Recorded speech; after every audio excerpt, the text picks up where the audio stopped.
بيان إلى الرأي العام. اليوم مرة أخرى قامت الدولة الفاشية التركية بجريمة جديدة تضاف إلى جرائمها، حيث قامت بقصف منطقة منبج وتسجل جريمة جديدة على تاريخها الأسود المليء بالمجازر والإبادات الجماعية وأياديها الملطخة بدماء شعوب المنطقة عبر التاريخ من كرد وعرب والسريان والأرمن.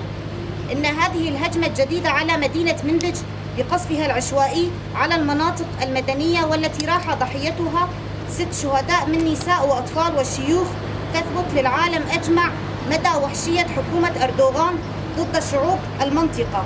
نحن مجلس ناحية تربسبية ندين ونستنكر هذه الهجمات الوحشية البربرية الفاشية التركية على أهلنا المدنيين في منبج وباقي المناطق في شنغال وكوباني وحفتاني.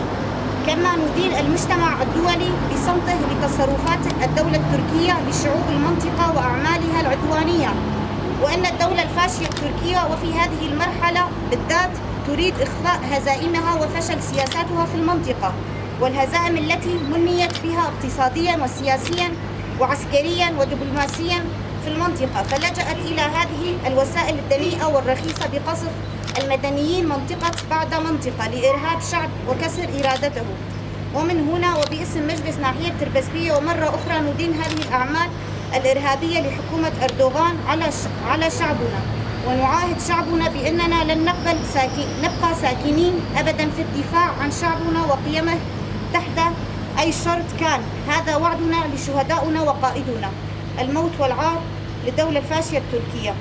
برخوادان جيانا، برخوادان جيانا، برخوادان جيانا، برخوادان جيانا، برخوادان إخانا.